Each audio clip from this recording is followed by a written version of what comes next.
নমস্কার বন্ধুরা, আপনারা সবাই দেখছেন সরকারি সংবাদ ইউটিউব চ্যানেল। বন্ধুরা, আপনাদের কাছে কি কোনো পুরনো কয়েন আছে, অথবা আপনার কাছে কি পুরনো কোনো নোট বা 100 বছরের পুরনো কোনো কয়েন যদি থাকে বন্ধুরা, তাহলে কিন্তু আপনাদের জন্য রয়েছে দারুণ সুসংবাদ। হ্যাঁ বন্ধুরা, তাহলে কিন্তু সেটাকে বিক্রি করে রাতারাতি আপনি হয়ে যেতে পারেন লাখপতি। কিভাবে বিক্রি করবেন আমি বিস্তারিত সবটা আপনাকে বুঝিয়ে দেবো। তার আগে কিন্তু যদি বিক্রি করতে চান তাহলে কিন্তু অবশ্যই ভিডিওটিকে সম্পূর্ণ দেখবেন। এরই সাথে ভিডিওটিকে লাইক করে লাল রঙের সাবস্ক্রাইব বাটনে ক্লিক করে বেল নোটিফিকেশনটা অল করে দেবেন।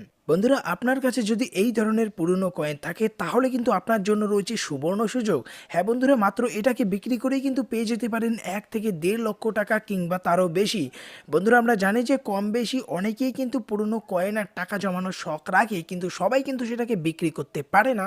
তার কারণ সেটা সঠিক পদ্ধতি তারা জানে না, আর বলে যে এগুলো বিক্রি করা যায় না। কিন্তু বন্ধুরা, এটা কিন্তু ভুল। আপনার কাছে থাকা টাকা হোক বা কোনো কয়েন যদি সেটা সত্যি পুরনো হয়ে থাকে তাহলে কিন্তু সেটার মূল্য কিন্তু অনেক বেশি। তাই সেই সব জিনিস চড়া দামেই বিক্রি হয়।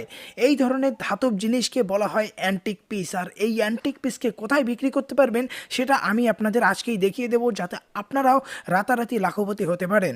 যদি আপনারও এমন পুরনো জিনিস জমানোর শখ থাকে তাহলে কিন্তু আপনি এটাকে সহজেই বিক্রি করতে পারবেন ইন্ডিয়া মার্ট নামক ওয়েবসাইটে। আরও একটি ওয়েবসাইট আছে যেটার নাম হচ্ছে শপিকুইল। এই ওয়েবসাইটে গিয়ে আপনার শুধু সেই কয়েনের ছবি ওয়েবসাইটে আপলোড দিতে হবে। এরপর যে কিনবে সে কিন্তু নিজেই আপনার সঙ্গে যোগাযোগ করে নেবে। এছাড়াও আপনার কাছে যদি মাতা বৈষ্ণোদেবীর 5, 10 আর 25 পয়সার কয়েন থাকে সেগুলোকে কিন্তু সহজেই আপনি এই ওয়েবসাইটে বিক্রি করতে পারবেন। মাতা বৈষ্ণোদেবীর ছবি থাকার কারণে অনেকেই এই কয়েনগুলোকে শুভ মনে করেন।